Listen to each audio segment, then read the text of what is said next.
Ibu mertua membagikan habis uang 850 juta untuk anak-anak kandungnya. Membiarkan menantunya yang telah merawatnya selama 15 tahun pulang dengan tangan hampa. Siapa sangka, 100 hari kemudian, sebuah surat wasiat baru terungkap dan membuat seluruh keluarga gemetar ketakutan. Sukabumi di penghujung musim hujan memiliki hawa dingin yang khas. Setelah diguyur hujan semalaman, jalanan tanah di depan rumah masih becek. Di kedua sisinya, kebun rambutan, durian, dan jambu tua merundukkan daunnya ditiup angin. Rumah panggung kayu milik ibu mertuaku berdiri terselip di sana, seperti seorang lansia yang pandai menyembunyikan duka. Namaku Laras, 46 tahun. Orang-orang di kampung biasa memanggilku Laras, menantunya Bu Wati. Sebutan menantu itu terdengar ringan. Tapi bagiku, ia seberat 15 tahun mengurus dapur, obat-obatan, selamatan, dan ikatan batin. Suamiku, Bagus, adalah putra kedua Bu Wati. Ia meninggal karena kecelakaan saat usiaku baru menginjak 30-an. Ayah mertuaku, Pak Tirtayasa, sudah lebih dulu berpulang beberapa tahun sebelumnya. Sejak Mas Bagus tiada, di rumah ini hanya tersisa 2 bingkai foto di dinding, satu milik Bapa, satu lagi milik suamiku. Doa dan harapan tak pernah putus terpanjat untuk mereka. 3 tahun pertama setelah kepergian suamiku, aku lebih banyak tinggal di rumah mertua untuk menjalani masa berkabung, sambil sesekali pulang menjenguk ibu kandungku di desa sebelah. Ibuku yang sakit-sakitan selalu berpesan, "Nak, nanti hiduplah sebagaimana hatimu bisa merasa tenteram." Bu Wati juga berkali-kali menasihatiku untuk menikah lagi. Katanya, aku masih muda, jangan sampai mengorbankan seluruh hidup hanya untuk menemani seorang wanita tua yang kesepian.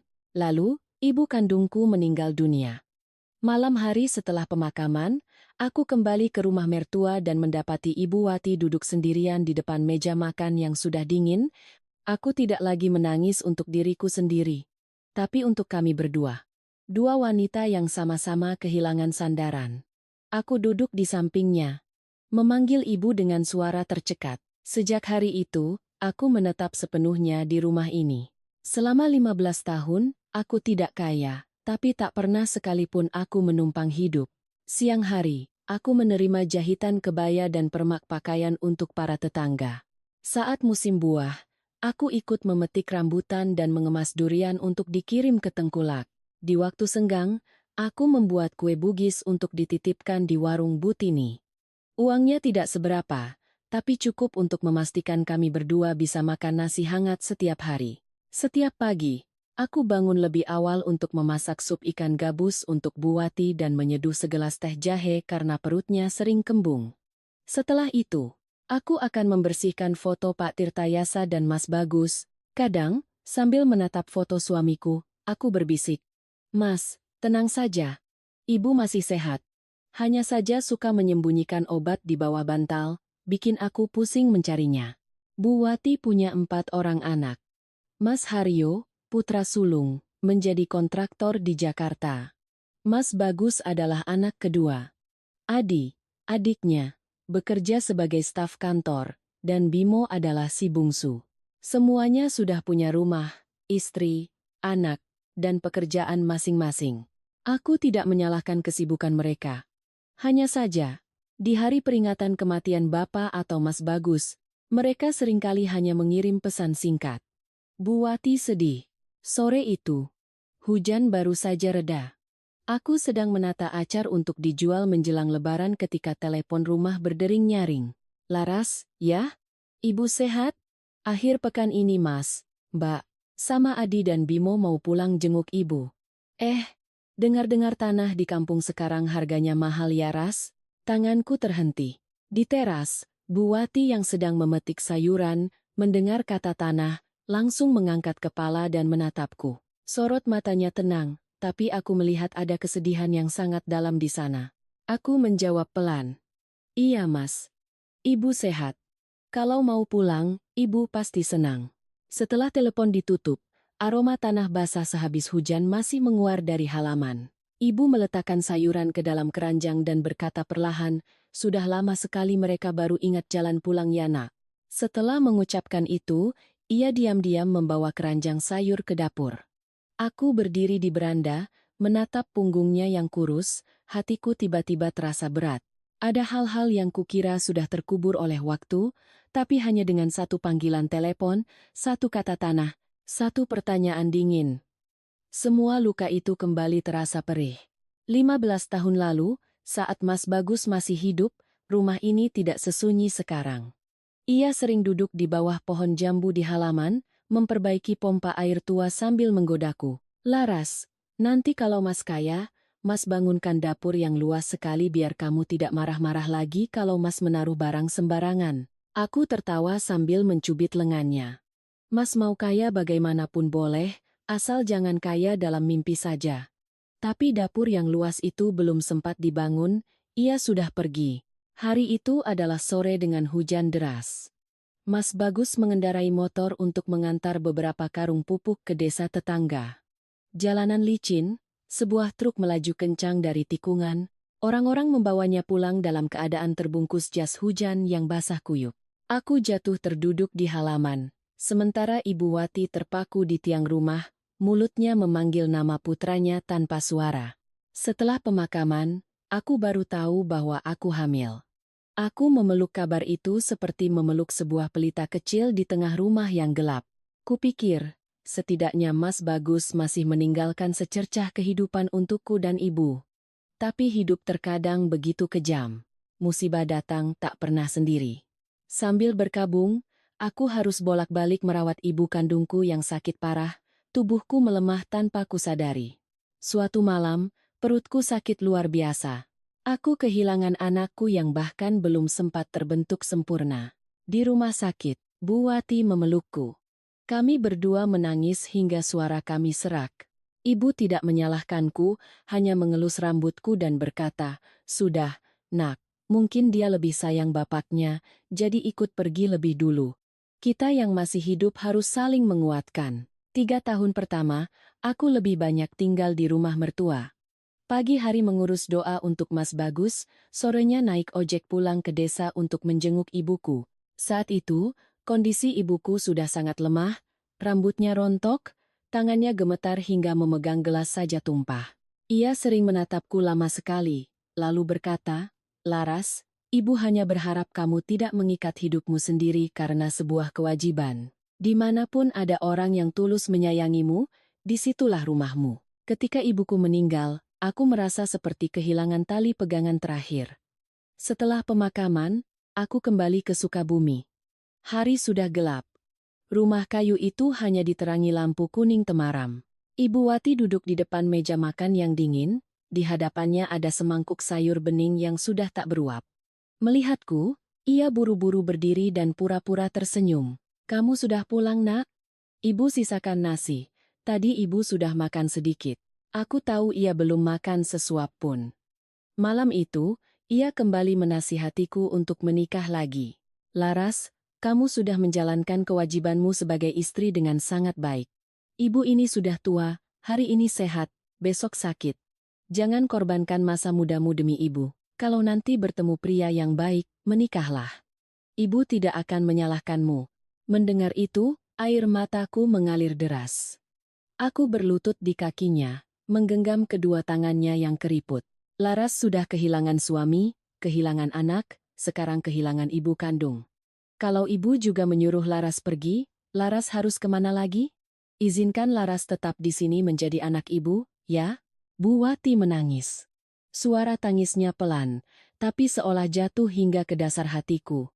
Sejak hari itu, aku tidak lagi pulang pergi. Aku memindahkan lemari kayu tuaku ke kamar kecil di samping ruang tengah, tempat foto Mas Bagus dipajang.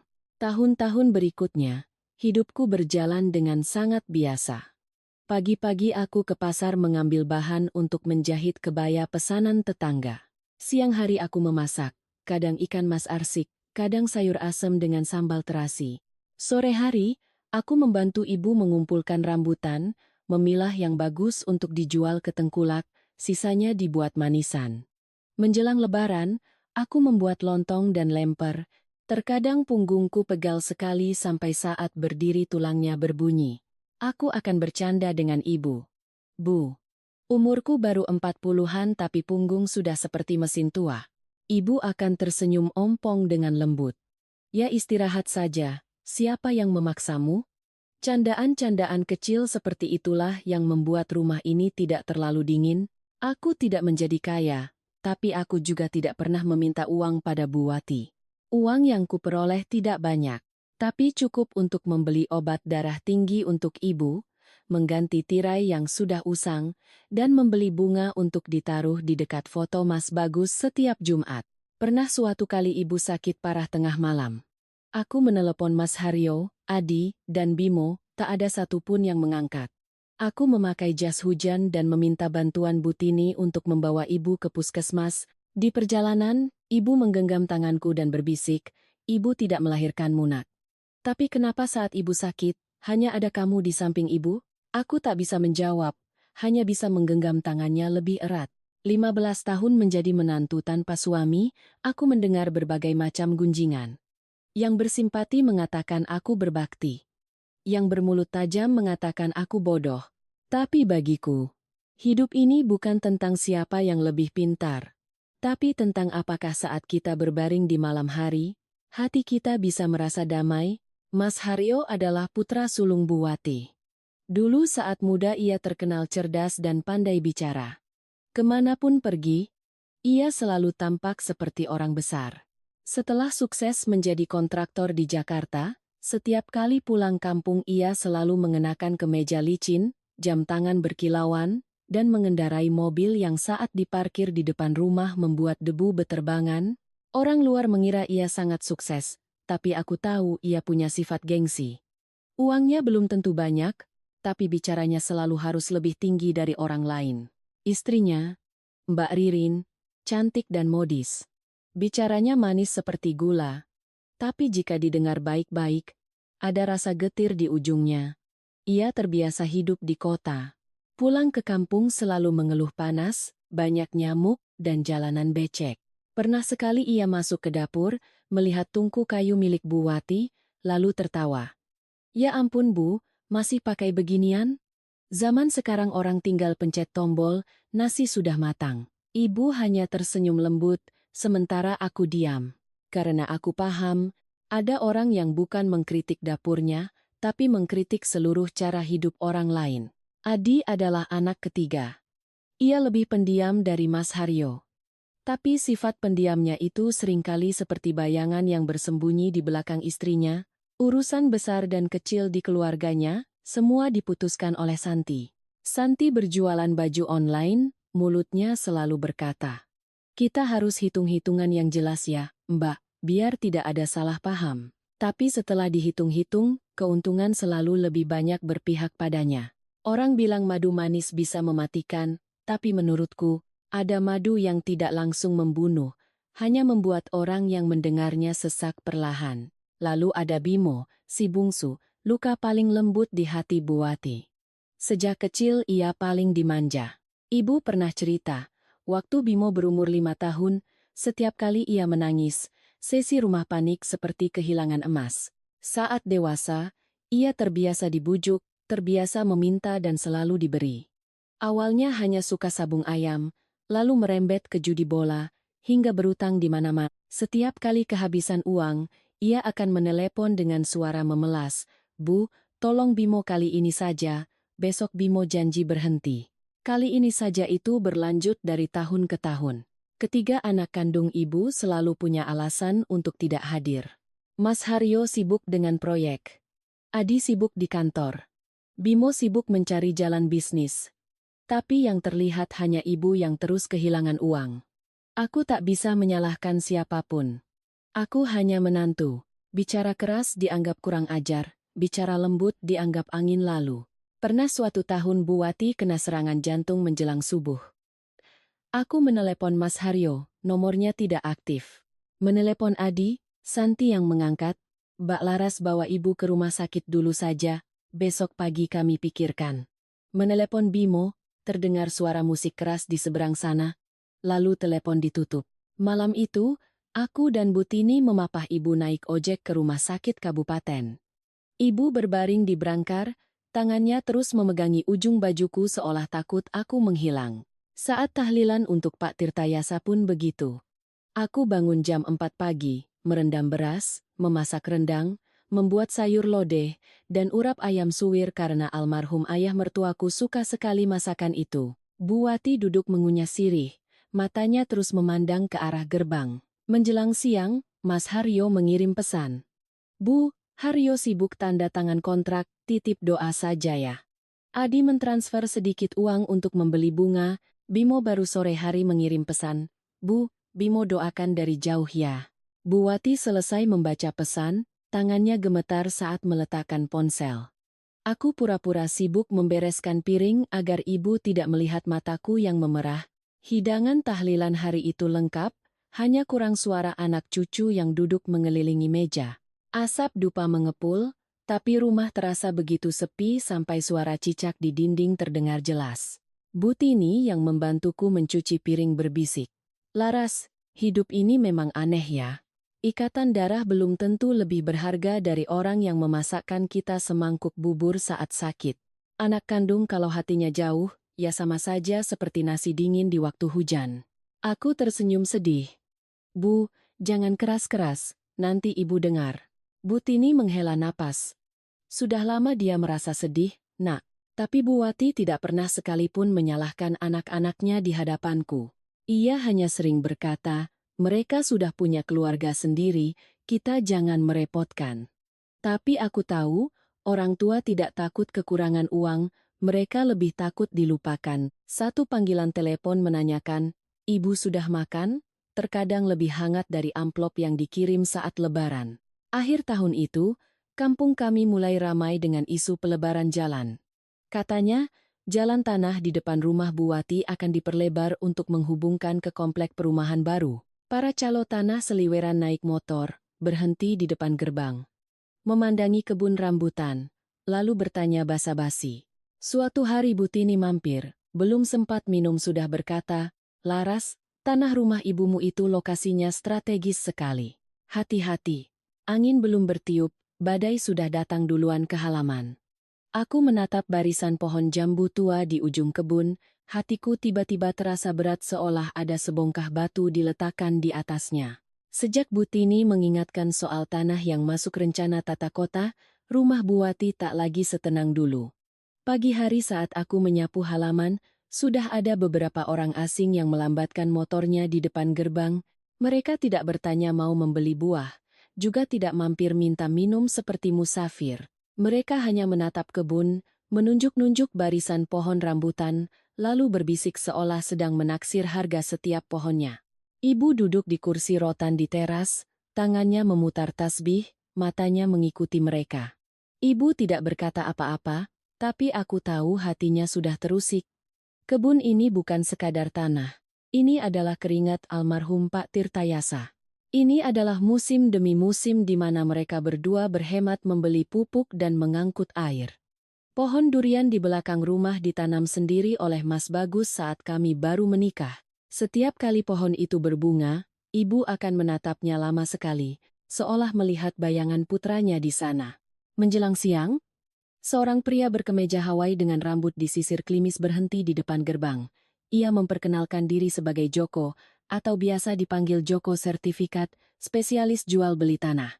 Mulutnya tersenyum lebar, tapi matanya terus melirik ke arah kebun. Ibu Wati, tanah ibu sekarang lokasinya emas. Ada yang menawar 6 miliar rupiah itu masih harga pembukaan.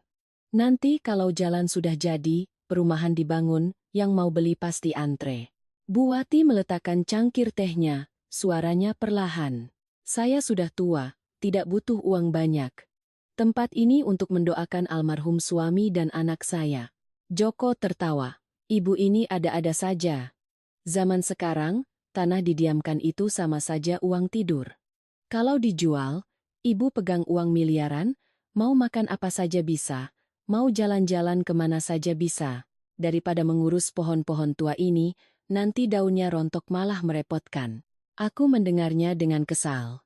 Pohon di kebun ini bagi mereka mungkin hanya pohon tua, tapi bagi Bu Wati, itu adalah kenangan. Ada orang yang hanya melihat harga tanah, tapi tidak melihat jejak kaki orang-orang terkasih yang telah tiada di setiap jengkalnya. Ibu hanya menjawab singkat, "Mas Joko mau minum teh silakan. Tapi soal jual tanah, saya tidak mau membahasnya." Joko membujuk sebentar lagi lalu berdiri. Sebelum pergi, ia meninggalkan kartu namanya di meja, berkata kalau berubah pikiran, silakan hubungi. Aku mengambil kartu nama kecil itu, mencium aroma parfum murah bercampur ambisi yang pekat di ujung jariku. Sore harinya, telepon rumah berdering. Peneleponnya adalah Mas Haryo. Sudah lama sekali ia tidak menelepon di jam makan. "Ibu sehat, Ras? Belakangan ini apa ada keluhan?" Aku mendengarkan sambil melirik Bu Wati. Ibu duduk diam, matanya sedikit menunduk. Belum sempat aku menjawab banyak, ia sudah melanjutkan. "Oh ya, Laras. Katanya tanah di sana harganya naik pesat ya? Sudah ada yang menawar?" Tenggorokanku tercekat. Menanyakan kabar ibu hanya 2 kalimat, tapi saat bertanya soal tanah, suaranya langsung bersemangat. Aku menjawab seperlunya. "Iya Mas. Ada yang datang menawar, tapi ibu tidak berniat menjual." Mas Haryo terdiam beberapa detik, lalu tertawa. Iya.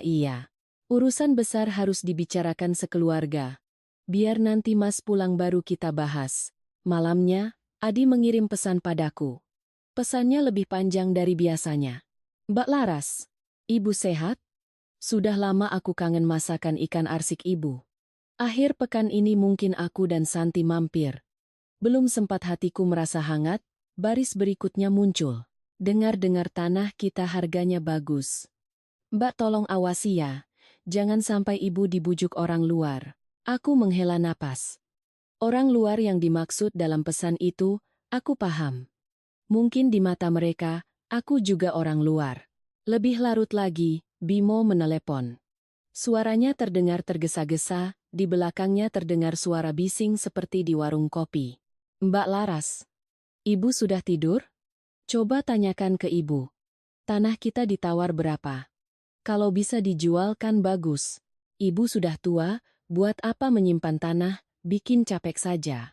Aku mengingatkannya, kalau mau bertanya, akhir pekan pulang dan bicara langsung dengan ibu.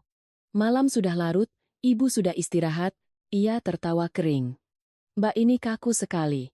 Aku kan cuma tanya sedikit. Rumah ini bukan milik satu orang saja." Aku menutup telepon, berdiri termangu di dekat jendela. Di luar kebun, angin malam meniup daun rambutan, terdengar gemerisik. Bu Wati keluar dari kamarnya, mungkin ia mendengar semuanya. Ia menatapku tanpa menyalahkan siapapun, hanya berkata sangat pelan. "Kamu lihat, Nak, tanah belum terjual, tapi hati orang sudah terbagi-bagi." Aku memapah ibu kembali ke tempat tidur. Tangannya dingin, tapi suaranya tetap tenang. Hanya aku yang tahu, ketenangan itu seperti permukaan danau sehabis hujan. Terlihat diam, tapi di dasarnya sudah keruh. Sabtu pagi, aku bangun saat langit masih berkabut. Ayam di kampung baru berkokok beberapa kali, aku sudah menyalakan tungku, mencuci beras, dan membersihkan ikan gabus yang disimpan Ibu Wati sejak kemarin. Ibu duduk di teras memetik sayur, mengenakan kebaya kutu baru yang disetrika licin, rambutnya yang beruban disanggul rapi. Aku tahu ibu gugup, orang tua, meski hatinya sedih, tetap akan berharap saat anak-anaknya yang lama tak pulang akan kembali. Hampir jam 9, jalanan tanah di depan rumah tiba-tiba riuh oleh suara mobil. Sebuah SUV hitam mengilap melaju di depan, diikuti mobil putih yang lebih kecil, debu beterbangan, menutupi barisan bunga kembang sepatu di depan gerbang. Mas Haryo turun pertama kali, kemeja dimasukkan rapi, kacamata hitam diselipkan di saku, gayanya masih angkuh seperti orang yang baru saja menandatangani kontrak besar. Mbak Ririn membuka pintu di sisi lain, begitu sepatu hak tingginya menyentuh tanah, ia langsung meringis. "Aduh, Mas. Jalannya berdebu sekali. Kemarin baru cuci mobil. Tahu begini pakai sandal jepit saja. Pakai sepatu mahal ke kampung memang salah." Aku mendengarnya dan hanya tersenyum. "Iya, Mbak. Jalanan kampung memang begini. Hujan becek, panas berdebu. Tapi lama-lama juga terbiasa." Mbak Ririn melirikku sekilas, tersenyum tipis. Iya, Laras kan sudah lama di sini. Jadi wajar kalau terbiasa. Di belakang, Adi dan Santi juga turun dari mobil. Adi membawa sekardus susu, sementara Santi menenteng keranjang buah impor yang dibungkus cantik. Ia melangkah masuk ke halaman sambil bersuara manis. "Ibu, anakmu datang menjenguk. Wah, rumah kita masih sama seperti dulu. Jadi kangen." Mulutnya berkata kangen, tapi matanya menyapu atap, tiang-tiang, halaman, lalu berhenti lama sekali di jalan setapak menuju kebun belakang. Aku melihatnya, tapi pura-pura tidak tahu. Bimo datang paling akhir. Ia mengenakan kaos kusut, rambutnya acak-acakan, matanya cekung, dan tangannya kosong.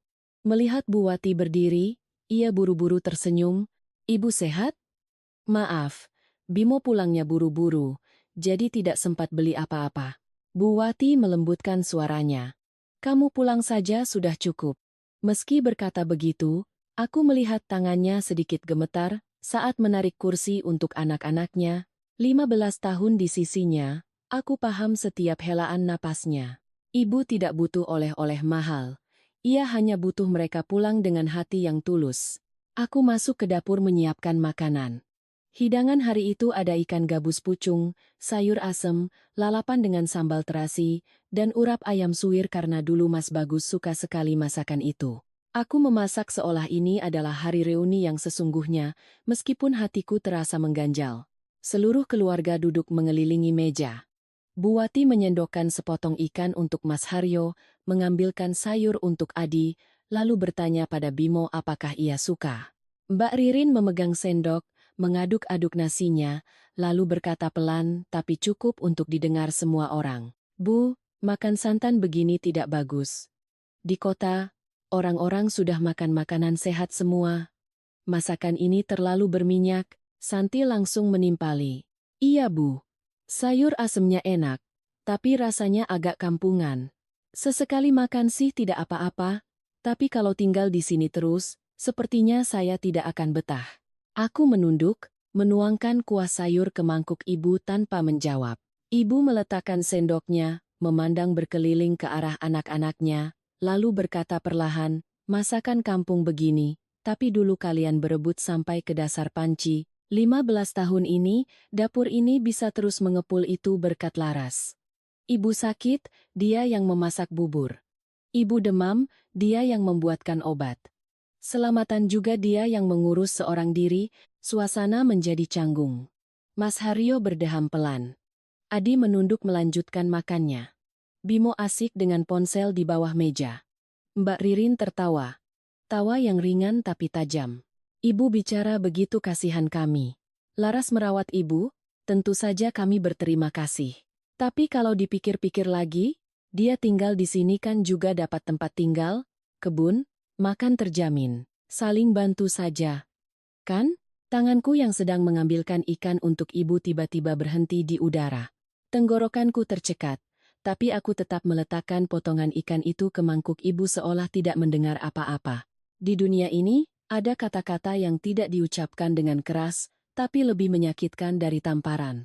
Bu Wati menatap Mbak Ririn lama sekali. Ia tidak marah, hanya bertanya pelan, "Jadi menurutmu, 15 tahun masa muda seorang janda itu bisa dinilai dengan beberapa piring nasi dan beberapa meter persegi tanah?" Wajah Mbak Ririn memerah. Ia buru-buru mengambil gelas minum. Santi yang melihat itu langsung mengubah topik. "Sudah Bu, hari ini kan kita kumpul, senang-senang, urusan lain nanti saja dibicarakan." Mas Haryo meletakkan mangkuknya, merapikan kerah ke mejanya, lalu memandang ke arah kebun. Matanya berhenti di barisan pohon durian yang rimbun, suaranya tiba-tiba menjadi serius. "Bu, mumpung hari ini kami semua kumpul, ada yang mau Haryo bicarakan. Saya dengar tanah kita ditawar sampai 6 miliar rupiah, betul, Bu?" Ibu meletakkan sendok dan garpunya di atas piring. Suara dentingnya pelan, tapi seisi rumah tiba-tiba hening.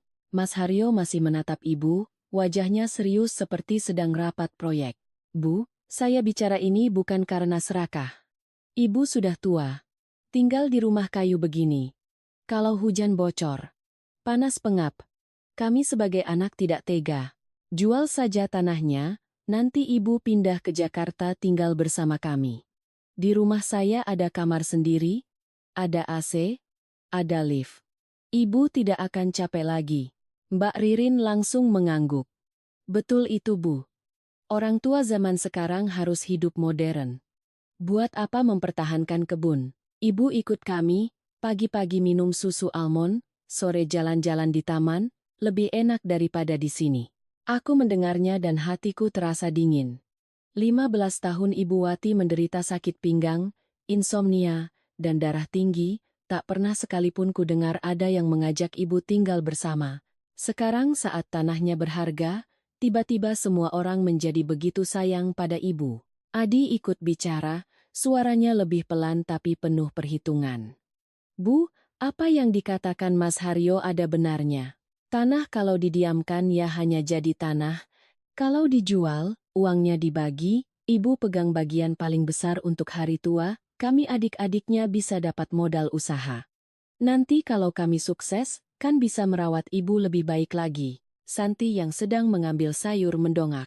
Lagi pula Bu, kalau tidak segera diurus, nanti bisa jatuh ke tangan orang luar. Zaman sekarang urusan surat-surat itu rumit. Bisa-bisa orang serumah belum sempat berhitung. Orang lain sudah mengurusnya. Kalimat orang lain itu jelas tidak ditujukan ke halaman, tapi menusuk lurus ke arahku. Aku tetap menunduk membereskan piring, menasihati diri sendiri untuk sabar. Kata orang, satu kesabaran membawa 9 kebaikan. Hanya saja, terkadang saat sudah bersabar sampai ke 10 kalinya, hati ini sudah berdarah. Bu Wati menatap Santi. Orang lain yang mana? Santi tersenyum canggung.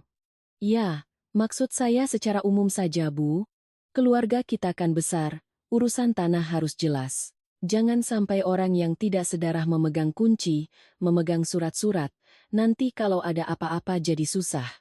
Bimo yang sedari tadi diam bermain ponsel, tiba-tiba nyeletuk dengan sangat terus terang. Sudah, bilang saja langsung. Mbak Laras itu kan menantu, Mas Bagus sudah meninggal 15 tahun.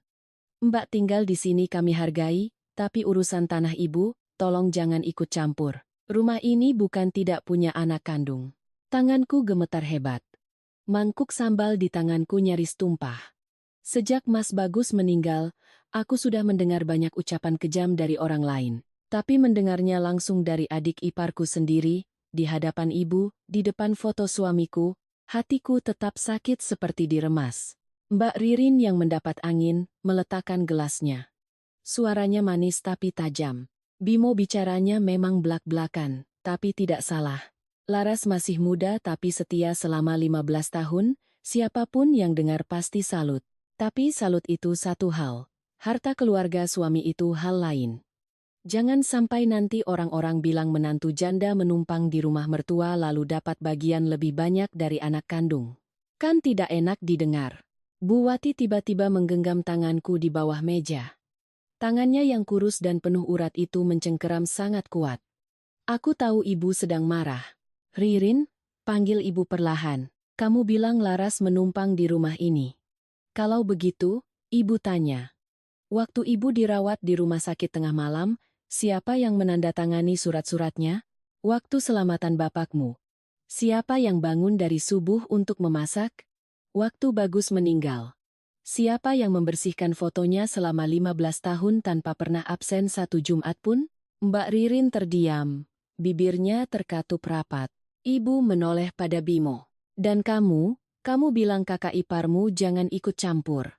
Waktu ibu sakit, ibu meneleponmu 3 kali, apa kamu mengangkatnya? Anak kandung tapi membiarkan ibunya diantar tetangga ke UGD. Sekarang pulang bicara soal ikatan darah.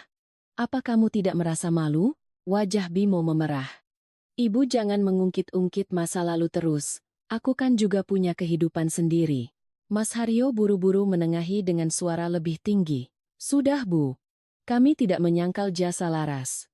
Tentu kami berterima kasih, nanti bisa kita berikan sejumlah uang. Tapi tanah ini aset besar, ibu harus memikirkan anak cucu kandung. Mendengar itu, aku tak tahan lagi. Tapi aku tetap menjaga suaraku agar tetap tenang. Mas, Saya tidak pernah meminta sepeser pun dari ibu. Saya di sini karena Mas Bagus, karena ibu, bukan karena tanah. Kalau semua merasa saya mengganggu, saya bisa pindah ke pavilion belakang atau mengontrak kamar di pasar. Tapi tolong, jangan bicara seolah 15 tahun ini saya duduk di sini menghitung setiap meter tanah. Bu Wati menoleh padaku. Sorot matanya penuh kasih sayang sekaligus iba.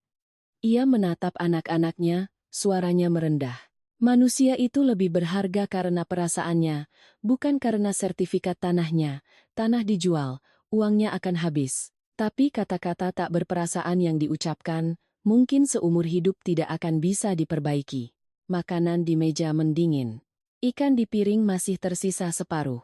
Di luar halaman, angin meniup pohon jambu, membuat beberapa daun kering jatuh gemerisik di atas ubin. Aku berdiri membereskan piring, berusaha menjaga punggungku tetap tegak. Malam itu, saat semua orang sudah menyebar ke sudutnya masing-masing, aku duduk di bawah lampu kuning menambal kebaya tua milik Bu Wati. Jarum naik turun dengan teratur, tapi air mataku jatuh membasahi benang tanpa kusadari. Keesokan paginya, langit Sukabumi cerah, setelah semalaman diterpa angin dingin. Aku bangun lebih pagi, memasak semangkuk bubur kacang hijau untuk Bu Wati. Tapi ibu hanya makan beberapa suap lalu meletakkan mangkuknya. Wajahnya begitu tenang, ketenangan yang justru membuatku khawatir. Sekitar jam 8 pagi, ibu memintaku menata meja bundar di ruang tengah. Ruangan itu terletak tepat di depan tempat foto Pak Tirtayasa dan Mas Bagus dipajang. Setiap kali ada urusan penting keluarga, ibu selalu duduk di sana. Aku mengelap permukaan meja dengan kain basah, hatiku berdebar tak menentu. Bu Wati memanggil semua orang. Mas Haryo masuk dari halaman, tangannya masih memegang ponsel. Mbak Ririn menyusul, bibir merahnya manyun-nyun, wajahnya sedikit kesal karena dipanggil pagi-pagi. Adi duduk dengan canggung, Santi memeluk tasnya di depan perut, matanya berkeliling seolah menebak apa yang akan dikatakan ibu. Bimo menguap lebar, rambutnya masih acak-acakan, tapi mendengar ada rapat keluarga, ia duduk lebih tegap dari biasanya. Bu Wati mengenakan kebaya berwarna ungu tua, rambutnya disanggul rapi.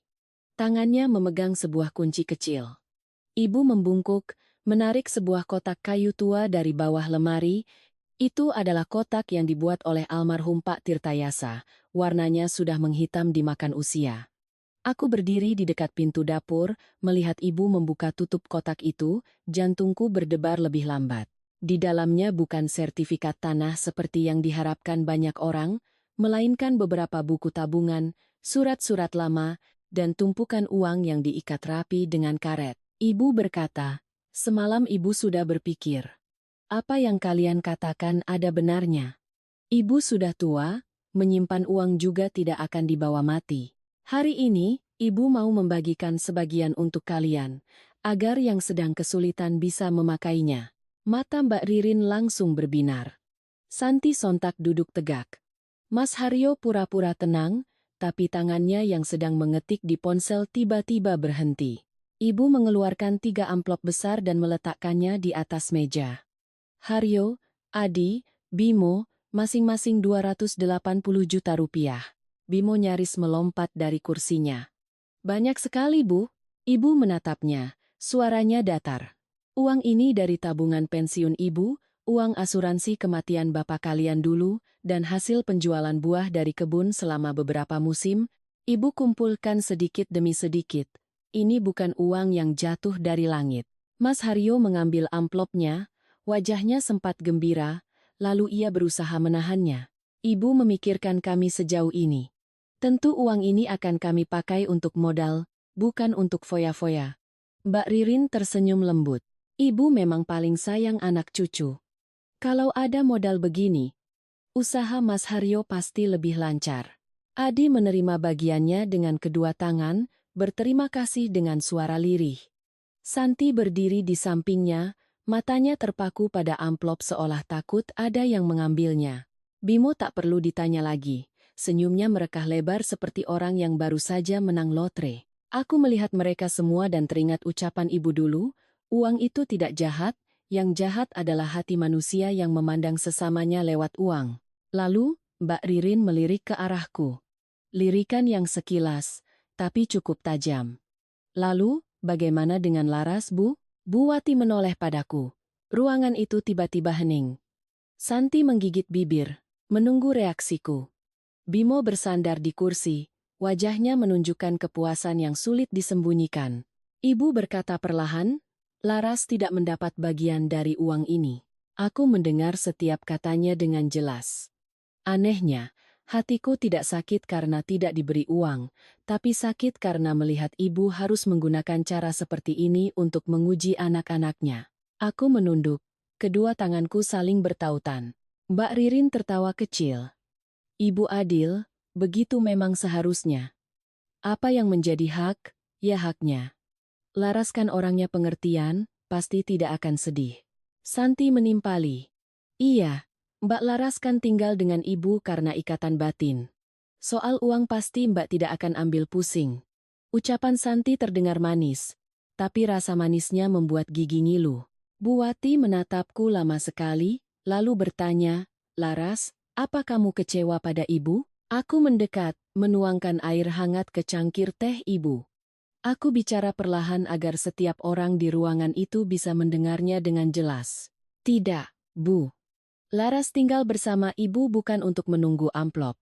15 tahun lalu Laras memanggil ibu-ibu, sampai sekarang pun begitu. Ibu memberi Laras makan, memberi tempat untuk mendoakan Mas Bagus. Itu sudah lebih dari cukup. Wajah Bu Wati sedikit bergetar. Ia mengangkat cangkir teh itu tapi tidak meminumnya. Aku melihat matanya memerah. Ibu hanya mengangguk pelan. Mas Haryo berdeham, memecah keheningan. Baiklah, karena ibu sudah membagikannya, kami berterima kasih. Soal tanah, kita bicarakan lain kali. Bu Wati menatapnya. Uang yang ibu berikan hari ini adalah agar kalian bisa berdiri sendiri. Jangan berpikir soal tanah dulu. Tanah itu adalah warisan keluarga. Tak ada yang menjawab. Tapi aku melihat dengan jelas, saat ketiga amplop itu sudah ada di tangan mereka, sopan santun tiba-tiba kembali dengan sangat cepat. Mbak Ririn dengan sigap bertanya apakah ibu mau minum susu. Santi bergegas ke dapur mencuci beberapa gelas. Bimo bahkan memijat bahu ibu sambil berkata, Ibu tenang saja, Bimo akan memulai hidup baru. Aku berdiri di ambang pintu dapur, hatiku terasa iba sekaligus dingin. Ada pepatah, untuk menguji emas butuh api, untuk menguji manusia butuh uang. Ternyata itu benar. Menjelang akhir pertemuan, matahari menyinari tanah yang basah. Cahayanya begitu menyilaukan. Tapi di dalam rumah kayu itu, aku justru melihat sebuah kegelapan baru saja terbuka. 2 hari setelah Bu Wati membagi uang, rumah kayu itu tiba-tiba menjadi begitu tenang sampai aku merasa aneh. Mbak Ririn tidak lagi mengeluh soal debu, Santi juga berhenti mengeluh dapur panas. Mas Haryo pagi-pagi bahkan menuangkan air untuk ibu. Adi membantuku mengangkat karung pupuk ke belakang. Sementara Bimo terus berkata, Ibu istirahat saja, dengan suara semanis madu. Tapi, orang yang sudah lama hidup dengan kesedihan sepertiku paham, ada kebaikan yang datang terlalu cepat patut dicurigai. Seperti air mendidih yang ditutup, permukaannya tenang, tapi di bawahnya terus bergejolak. Mbak Ririn membeli beberapa kotak suplemen kesehatan, meletakkannya di meja, lalu berkata dengan suara keras, Bu, minum ini bagus sekali, produk impor, Laras, tolong pastikan ibu minum tepat waktu ya, saya belinya mahal. Aku tersenyum tipis. Iya Mbak. Ingat membeli obat memang tugas Mbak, tapi merebus dan menyiapkannya tetap tugas saya. Setiap orang punya perannya masing-masing, hanya saja. Peran yang ringan selalu ada yang mengambil. Sementara peran yang berat tiba-tiba jatuh ke tangan sendiri seperti daun gugur. Mas Haryo seharian di halaman menelepon. Pernah sekali, aku mengantarkan teh dan mendengar samar-samar ia berkata, saya baru bisa putar uang untuk bayar bunganya dulu, pokoknya nanti dulu. Melihatku datang, ia langsung merendahkan suara dan berbalik. Adi yang terlihat pendiam juga tidak tenang. Sore itu, aku melihat Santi menariknya ke belakang sumur, suaranya mendesak. Mas, transfer saja dulu uangnya. Kalau mereka posting di media sosial, malu kita sekeluarga. Barang di gudang masih menumpuk, dari mana kita dapat uang? Adi menghela napas. Uang dari ibu sudah kamu pakai semua, Mas harus bagaimana lagi? Santi langsung menjawab, memangnya kalau disimpan di kantongmu uangnya bisa beranak? Sedangkan Bimo, yang berjanji pada ibu akan memulai hidup baru, siang hari sudah menghilang. Malamnya ia pulang dengan bau asap rokok, mata merah, dan senyum yang dipaksakan. Bu Wati bertanya, kamu kemana seharian? Ia menjawab, ketemu teman, Bu, mau cari kerjaan jadi sopir truk. Aku tidak berkomentar, tapi caranya menghindari tatapan mata sudah sangat kukenal. Pembohong paling takut pada orang yang diam. Malam itu, ponsel Bimo berdering terus-menerus. Ia pergi ke bawah pohon jambu untuk menjawab. Angin membawa suaranya ke teras. Aku mendengar beberapa kata yang terputus-putus. Gue lagi cari. 2 hari lagi. Jangan datang ke rumah ibu gue. Bikin ribut. Ibu duduk di dalam kamar, tangannya memegang tasbih tapi tidak memutarnya. Matanya menatap ke arah pintu, sorotnya begitu sedih hingga membuatku merinding. Para pendengar sekalian, jika Anda berada di posisi Bu Wati, melihat anak-anak yang baru saja menerima uang langsung menunjukkan utang dan perhitungan mereka, apa yang akan Anda lakukan? Jika cerita ini menyentuh hati Anda, silakan tinggalkan suka dan komentar di bawah. Dengarkanlah hingga akhir, karena terkadang hal yang paling menyakitkan bukanlah kehilangan uang, melainkan melihat hati manusia yang kering dari rasa terima kasih. Memasuki hari ketiga, makan malam hanya dihadiri oleh aku dan ibu. Mas Haryo bilang ada janji dengan klien. Adi mengaku pusing dan istirahat di kamar. Mbak Ririn dan Santi duduk berbisik-bisik di teras. Setiap kali aku lewat, mereka langsung diam. Bimo belum pulang. Bu Wati menuangkan kuah sayur ke mangkuknya tapi tidak memakannya. Ia bertanya pelan, Laras, apa kamu mendengar sesuatu? Aku ragu sejenak, lalu berkata jujur. Iya Bu. Saya hanya dengar samar-samar. Sepertinya Mas Haryo sedang membayar bunga pinjaman. Adi dan Santi juga sedang ditagih utang. Kalau Bimo, sepertinya terjerat masalah lama lagi, ibu mengangguk, seolah hal itu sudah ia duga. Sesaat kemudian, ia berkata, ibu memberi mereka uang bukan karena ibu kelebihan. Ibu ingin melihat, apakah mereka menggunakan uang itu untuk bangkit, atau untuk tenggelam lebih dalam. Aku menatap bahunya yang kurus di bawah lampu kuning, tiba-tiba merasa begitu iba hingga tercekat. Ibu mana yang tidak ingin menolong anaknya, tapi terus-menerus menolong orang yang tidak mau berusaha berenang, bisa-bisa kita ikut tenggelam. Sekitar jam 10 malam, aku ke dapur belakang untuk mencuci teko. Saat melewati kamar ibu, aku melihat pintunya hanya tertutup sedikit. Di dalam, ada bayangan seseorang sedang membungkuk di depan lemari pakaian. Awalnya kukira itu ibu, tapi sosok itu lebih tinggi, dan pakaiannya beraroma parfum yang menyengat. Itu Mbak Ririn. Ia sedang menarik laci bawah, tangannya mengobrak-abrik tumpukan kain tua dengan cepat. Di atas ranjang, bantal ibu bergeser, kotak jarum jatuh ke lantai, tapi ia tidak peduli. Aku terpaku beberapa detik, darahku terasa dingin. Aku melangkah masuk, berusaha menjaga suaraku setenang mungkin. Mbak, sudah malam. Mbak cari apa di kamar ibu? Mbak Ririn terlonjak kaget dan langsung berbalik. Di tangannya, ada seuntai kunci kecil milik Bu Wati. Mbak Ririn terpaku di dalam kamar Bu Wati, tangannya masih menggenggam erat untaian kunci kecil itu. Cahaya lampu tidur yang kuning pucat menyoroti wajahnya, membuat lapisan bedak yang tadinya halus kini menampakkan garis-garis tegang. Aku menatapnya tanpa meninggikan suara karena malam sudah larut, dan Bu Wati baru saja minum obat, tapi di dalam dadaku, setiap detak jantung terasa berat seperti tumbukan padi. Mbak, kataku pelan. Kunci itu milik ibu, kenapa ada di tangan Mbak? Mbak Ririn sempat panik.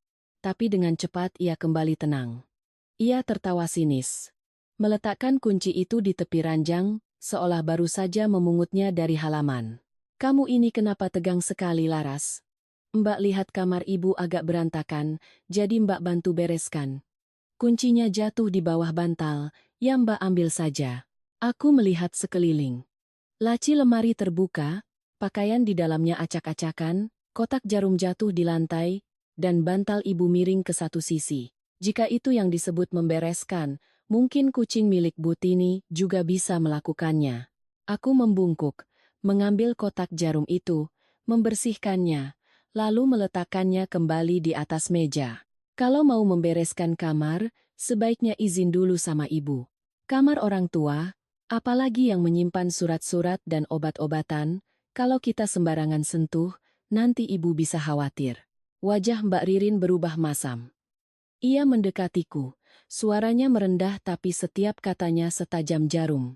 Kamu jangan mengajari saya. Saya ini menantu tertua di rumah ini. Kalau saya mau melihat surat-surat ibu, itu hal yang wajar. Justru kamu, suamimu sudah meninggal 15 tahun, tapi menjaga kamar dan lemari ibu ketat sekali. Orang luar yang lihat nanti bisa mengira kamu yang punya rumah. Aku mengangkat wajah menatapnya. Saya tidak pernah mengaku sebagai pemilik rumah ini. Tapi selama ibu masih hidup, barang-barang miliknya harus dihormati. Ia tertawa kecil. Dihormati atau dijaga ketat? Kamu di sini sudah terlalu lama. Jadi terlalu mendalami peran ya? Laras. Zaman sekarang orang bilang apa? Aktingnya jangan kebanyakan, biar hidup tidak capek. Kalimat itu menyakitiku, tapi tidak mengejutkan. Aku sudah terbiasa dengan kata-kata yang dibungkus plastik bening, terlihat indah, tapi saat dibuka isinya penuh duri. Tepat saat itu, Santi masuk dari lorong. Mungkin ia mendengar suara percakapan kami. Ia menyampirkan selendang tipis di bahunya, matanya melirik ke sekeliling kamar, lalu berhenti pada untaian kunci di atas ranjang. Ada apa, Mbak? Mbak Ririn langsung menghela napas. Ini, Mbak masuk mau bantu bereskan kamar ibu, tapi Laras malah menuduh Mbak seperti pencuri. Santi menatapku, suaranya dibuat-buat lembut. Mbak Laras, jangan sensitif begitu. Ibu kan sudah tua. Kami sebagai anak-anaknya wajar dong kalau mau membantu mengurus surat-suratnya.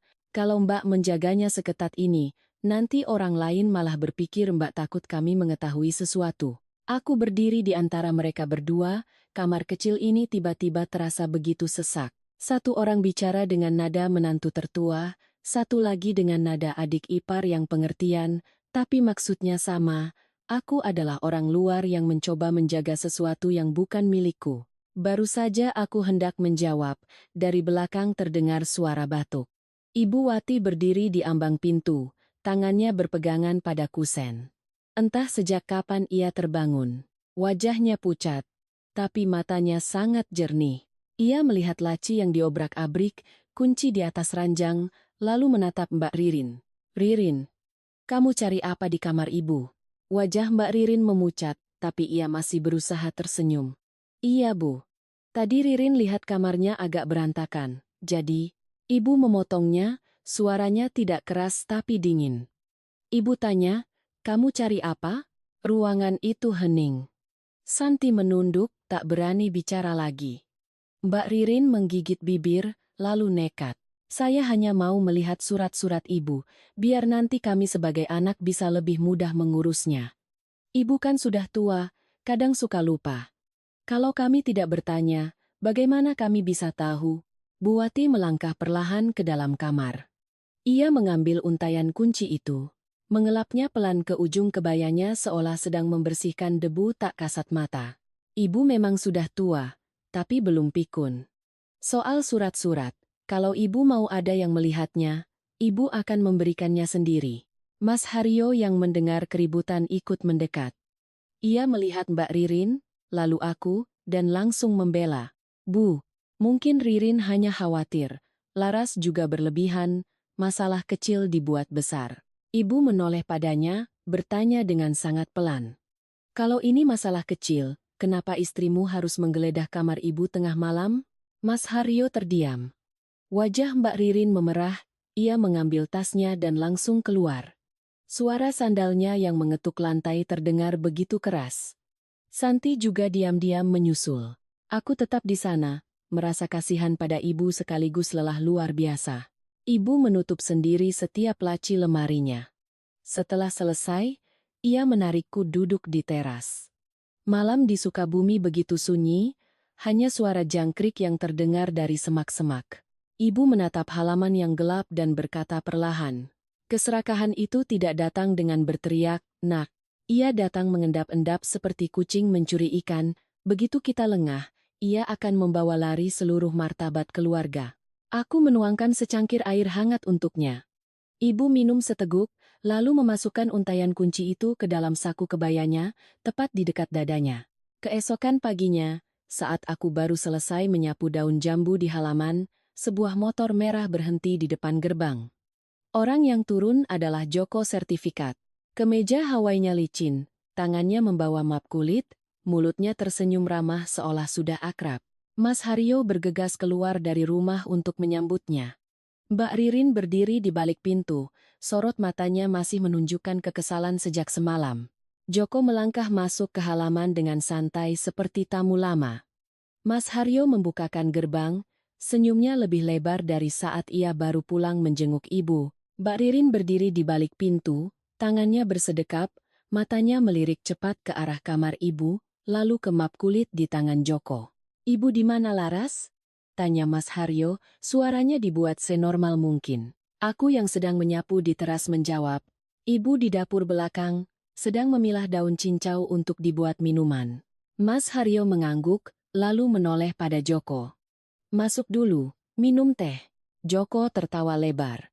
"Saya ganggu Ibu Wati sebentar saja, urusan surat-surat orang tua, lebih cepat diurus lebih baik. Kalau ditunda-tunda, nanti malah rumit." Mendengar kata surat-surat, aku teringat kejadian Mbak Ririn semalam. Firasat buruk langsung muncul di hatiku. Di dunia ini, ada hal yang datang tanpa diundang, tapi ada juga yang sudah diatur sedemikian rupa hingga terlihat seperti kebetulan. Bu Wati muncul dari dapur, tangannya masih beraroma daun cincau. Melihat Joko, ia sedikit terkejut tapi tetap menjaga sopan santun.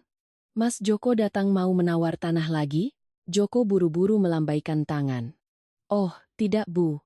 Hari ini saya datang karena diminta Mas Haryo. Saya punya kenalan di dinas sosial. Mengingat Ibu adalah pensiunan guru dan sudah lansia, ada beberapa program bantuan kesehatan dan tunjangan hari tua. Kalau diurus dengan benar, kan bisa menguntungkan Ibu." Ibu duduk di kursi rotan, perlahan mengelap tangannya dengan serbet. "Saya punya uang pensiun dan BPJS. Apa yang menjadi hak saya terima.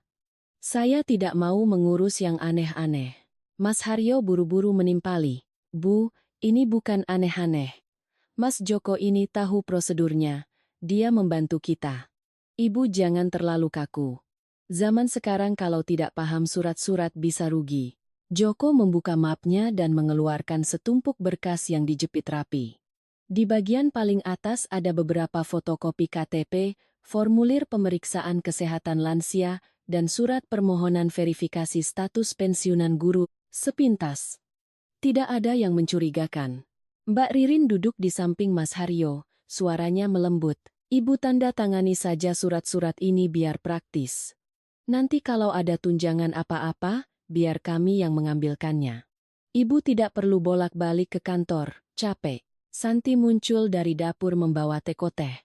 Ia tersenyum. "Ibu minum teh ginseng ya, saya buat tidak terlalu kental, bagus untuk tekanan darah." Aku menatap teko teh itu, lalu tumpukan kertas di meja, tiba-tiba tengkuku terasa dingin. Bu Wati tidak buru-buru mengambil pulpen. Ia menatap lurus ke arah Joko. "Katamu ini surat-surat pensiun, lalu kenapa waktu itu kamu datang untuk menawar tanah saya?" Joko tertawa. "Ya, namanya juga profesi saya, Bu. Ada yang butuh jual, saya bantu. Ada yang butuh urus surat, saya juga bantu. Ibu jangan sungkan. Sejujurnya, tanah Ibu yang ditawar 6 miliar itu, saya juga ikut sayang. Tapi kalau Ibu belum mau jual, ya sudah, kita urus yang lain dulu." Ibu menjawab singkat, "Tanah ini tidak akan dijual." Suasana menjadi tegang. Aku melihat sudut bibir Mas Haryo berkedut. Ia menunduk meminum teh, tapi tangannya mencengkeram gelas cukup erat. Joko meliriknya sekilas, lalu kembali tersenyum. "Iya Bu, tidak dijual ya tidak apa-apa.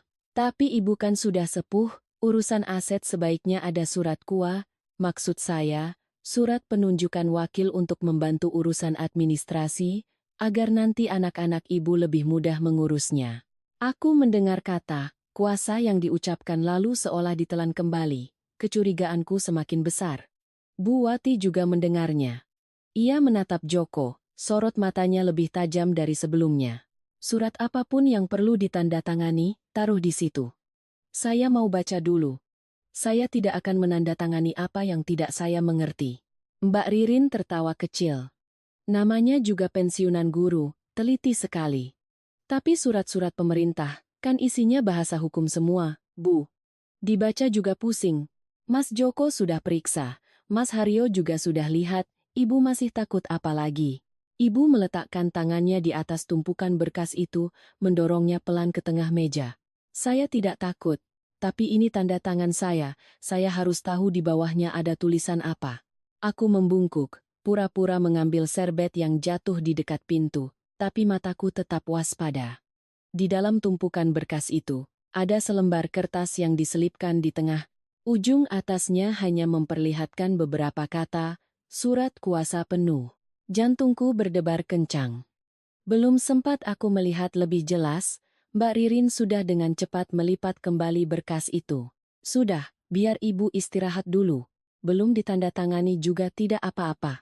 Mas Haryo berdiri dan menarik Joko ke saung di belakang kebun. Adi menyusul dengan wajah cemas. Aku pura-pura membawa keranjang sayur ke sumur untuk dicuci, lalu berjalan memutar di belakang rumpun pisang.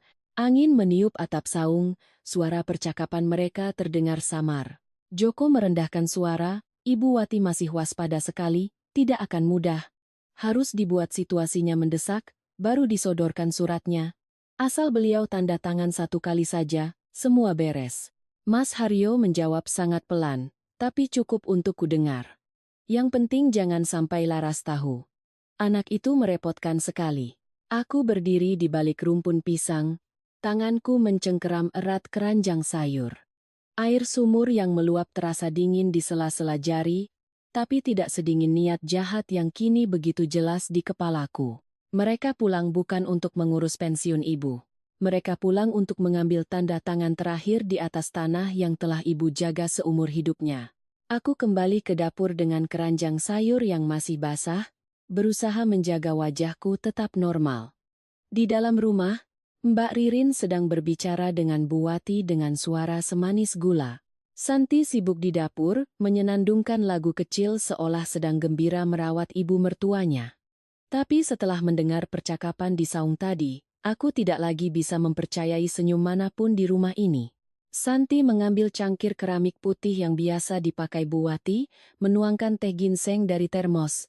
Aromanya harum. Ia menoleh ke pintu, mengira aku masih di sumur, lalu merogoh saku bajunya dan mengeluarkan sebutir pil putih kecil. Ia meletakkan pil itu di atas sendok, menghancurkannya dengan cepat menggunakan punggung sendok lain, lalu memasukkannya ke dalam cangkir teh. Tanganku yang sedang memegang sekat daun cincau tiba-tiba terasa beku. Aku tidak berteriak. Jika aku berteriak saat itu, Santi hanya perlu berkata itu adalah suplemen atau obat darah tinggi yang biasa ibu minum, dan semuanya akan menjadi perdebatan tanpa bukti. Aku menarik napas dalam-dalam, berusaha menelan rasa gemetarku. Orang bilang, maling harus ditangkap basah. Urusan ini, jika tidak ada bukti, aku yang akan dituduh yang bukan-bukan. Santi membawa nampan teh ke ruang depan. Begitu ia meletakkan nampan dan berbalik untuk mengambil kue, aku dengan cepat menukar kedua cangkir teh. Cangkir yang berisi obat, ku tuang isinya ke dalam botol kaca kecil berisi air jahe, lalu kututup dan kusembunyikan di bawah keranjang ubi. Jantungku berdebar kencang, aku merasa seperti pencuri di dapurku sendiri, dapur yang telah kunyalakan apinya selama 15 tahun. Tapi terkadang, untuk melindungi orang yang kita sayangi, kita harus lebih tenang dari pelaku kejahatan itu sendiri. Aku menyelinap ke kamar Bu Wati. Ibu sedang melipat sapu tangan tuanya. Aku mendekat dan berbisik sangat pelan. Bu, nanti kalau Santi memberikan teh, jangan diminum. Tadi saya lihat dia memasukkan obat. Ibu pura-pura pusing saja, biar saya panggil Pak Warto. Bu Wati tertegun. Matanya membelalak, lalu perlahan meredup. Seorang ibu bisa menahan sikap dingin anak-anaknya, menahan permintaan uang mereka, bahkan menahan ucapan kasar mereka. Tapi mengetahui anaknya sendiri berniat menggunakan obat untuk mengambil tanda tangannya, rasa sakit itu tak terlukiskan. Ibu hanya mengangguk. Lakukan apa yang harus kamu lakukan, nak. Jangan sampai mereka semakin mencelakai diri mereka sendiri. Aku melangkah ke teras belakang dan langsung menelepon Pak Warto. Suaraku gemetar tapi aku berusaha menjelaskan semuanya dengan jelas. Beliau mendengarkan dalam diam, lalu berkata, "Kamu tenang saja. Bapak segera ke sana, jangan buat keributan sebelum ada saksi yang cukup." Aku menutup telepon, menyalakan fitur rekam suara di ponselku, lalu meletakkannya di bawah taplak meja di sudut lemari. Ponsel tuaku sering diejek ketinggalan zaman, tapi hari itu, ia adalah benda yang paling kupercaya di rumah ini. Benar kata orang, jangan meremehkan barang lama. Terkadang, ia bisa menyelamatkanmu dari kekalahan telak. Sekitar setengah jam kemudian, ibu pura-pura memegangi dadanya dan berkata agak pusing. Mbak Ririn langsung memapah ibu ke kamar. Suaranya terdengar sangat khawatir, aktingnya sempurna. Ibu istirahat saja. Minum teh ginseng ini biar segar, setelah itu tanda tangani surat-suratnya, biar kami yang simpan. Mas Haryo masuk membawa tumpukan berkas. Adi menyusul dengan wajah pucat. Bimo bersandar di pintu, matanya terus berkedip. Joko juga sudah ada di sana, membuka pulpen dan meletakkannya tepat di tempat yang harus ditandatangani. Santi memberikan cangkir teh yang sudah kutukar tadi pada ibu. Ibu mengangkatnya ke bibir, menyesap sedikit, lalu meletakkannya kembali. Berpura-pura matanya terasa berat. Mbak Ririn tampak gembira tapi berusaha menyembunyikannya. Mas Haryo membungkuk di samping ranjang. Bu, surat ini hanya untuk konfirmasi agar kami bisa mewakili ibu mengurus administrasi. Tanda tangan di sini ya, Bu. Joko dengan cepat membalik ke halaman tengah tumpukan berkas itu. Aku melihat dengan jelas baris kalimat surat kuasa penuh atas harta benda di bagian atas. Bu Wati berbaring diam, tangannya diletakkan di atas selimut. Mas Haryo mengambil tangan ibu dan hendak meletakkan pulpen di jarinya. Aku melangkah keluar dari balik pintu. Mas, surat bantuan untuk pensiunan guru kenapa ada kalimat kuasa penuh atas harta benda? Satu ruangan membeku. Mbak Ririn menoleh tajam padaku. Kamu mengintip ya, Laras? Aku tidak menjawabnya. Aku hanya mengambil ponsel dari bawah taplak meja dan memutar rekaman suara dari saung tadi. Suara Joko menggema di dalam kamar. Asal beliau tanda tangan satu kali saja, semua beres. Wajah Joko pucat pasi.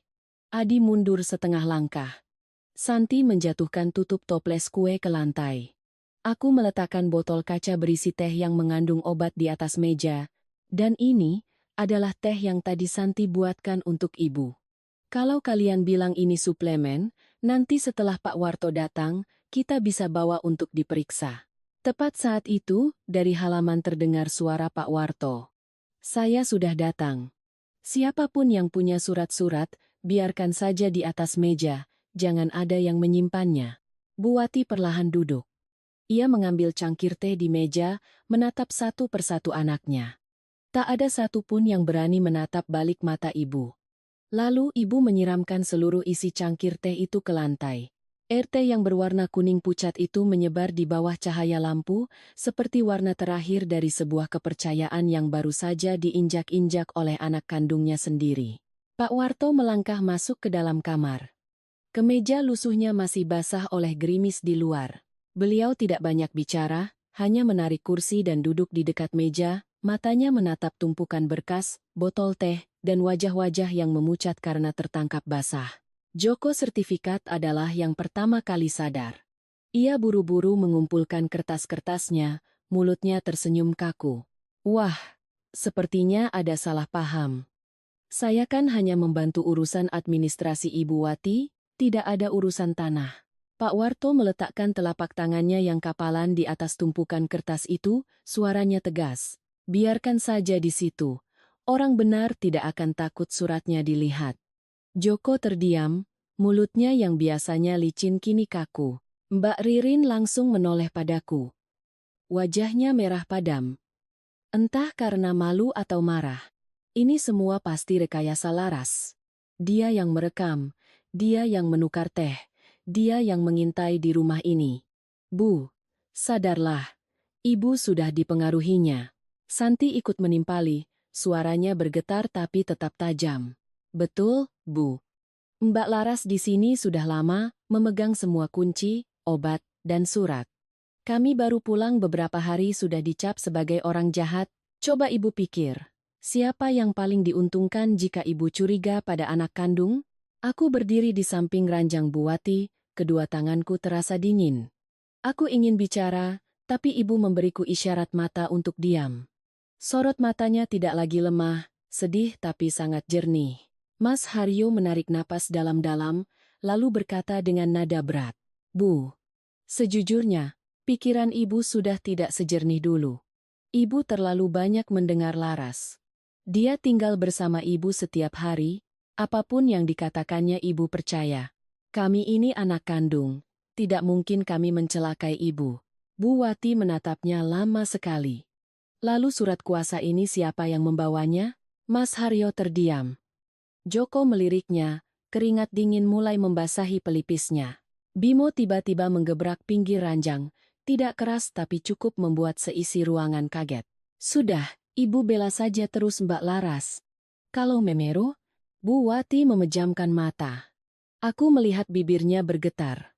Seorang ibu mendengar anaknya mengucapkan kalimat seperti itu, pasti sakitnya seperti disayat sembilu. Sesaat kemudian, ia menopang tubuhnya dan duduk tegak.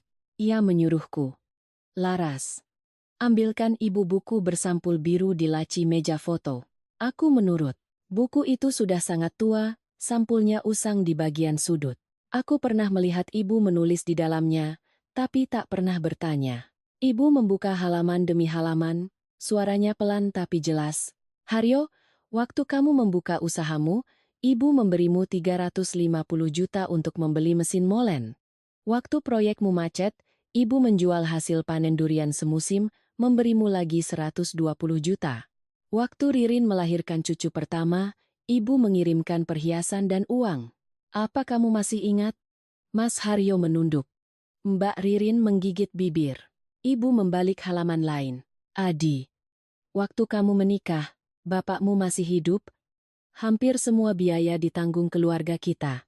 Nanti, waktu Santi kesulitan modal untuk jualan online, ibu memberinya 200 juta. Katanya pinjam tapi ibu tidak pernah menagihnya. Lalu giliran Bimo. Ibu berhenti lebih lama. Bimo memalingkan wajah. Anak bungsuku. Sejak kuliah sampai sekarang, ibu melunasi utangmu sudah lebih dari 7 kali. Yang kecil puluhan juta, yang besar ratusan juta. Ibu mencatat ini bukan untuk mengungkit, tapi agar saat tua nanti kalau ibu lupa, ibu masih ingat betapa ibu sudah menyayangi kalian. Ruangan itu senyap, hanya terdengar suara tetesan teh dari tepi meja ke lantai. Mbak Ririn masih berusaha. Ibu memberi kami kan karena ibu sayang. Sekarang kami sedang sulit, ibu punya tanah tapi tidak mau menolong, bagaimana bisa disebut seorang ibu? Ibu menatapnya, suaranya serak. Menolong anak itu berbeda dengan memberikan pisau agar mereka melukai diri sendiri. Ibu memberi kalian uang agar kalian bisa bangkit. Bukan agar kalian menjadikan ibu sebagai pijakan untuk menginjak-injak martabat. Joko yang melihat situasi tidak menguntungkan, berbisik pada Mas Haryo. Mas, kalau ibu tidak mau bekerja sama, kita bisa ajukan permohonan pemeriksaan kesehatan mental. Ada dasar untuk mengatakan beliau dipengaruhi orang lain. Pak Warto menggebrak meja pelan. Mas Joko, saya sudah cukup mendengar. Bu Wati ini masih lebih waras dari banyak anak muda. Kalau kalian masih memaksa orang tua menandatangani surat, saya akan panggil polisi untuk membuat laporan saat ini juga. Mas Haryo tidak bicara lagi. Tapi saat semua orang mulai bubar, aku menangkap sorot matanya yang menatapku. Tidak ada teriakan, tidak ada bentakan, hanya dingin dan dalam seperti sebuah janji pembalasan. Aku menoleh untuk membantu Bu Wati berbaring. Tangannya menggenggam tanganku, kering dan dingin. Ibu tidak menangis, tapi aku tahu sejak malam itu, ada retakan di hatinya yang tak akan pernah bisa diperbaiki. Keesokan paginya, Ibu Wati bangun lebih lambat dari biasanya. Aku sudah memasak bubur kacang hijau, meletakkan semangkuk kecil sambal roa kesukaannya di sampingnya. Tapi ibu hanya menatap uap yang mengepul, lalu menghela napas. Semalaman ia pasti tidak tidur. Orang tua yang sakit tulang masih ada obat olesnya, tapi yang sakit karena ulah anak, obat apa yang bisa menyembuhkannya? Mas Haryo, Mbak Ririn, Adi, dan Santi menghindari ibu. Mereka tidak lagi berpura-pura tersenyum seperti beberapa hari sebelumnya. Masing-masing memegang ponsel, kadang di teras, kadang di kamar, bicaranya berbisik. Hanya Bimo yang mondar-mandir di depan gerbang, wajahnya gelisah seperti ikan kehabisan air. Menjelang siang, saat aku sedang memetik sayur di halaman belakang, aku mendengar suara Santi dari ruang tamu. Mas Adi, tanda tangani saja. Kita kan hanya menyatakan ibu dipengaruhi Mbak Laras, bukan bilang yang aneh-aneh. Ibu sudah tua, siapa yang tahu kapan sadar kapan lupa? Adi menjawab lirih. Tapi ibu kan masih waras. Kemarin saja beliau ingat setiap jumlah uang yang pernah diberikan.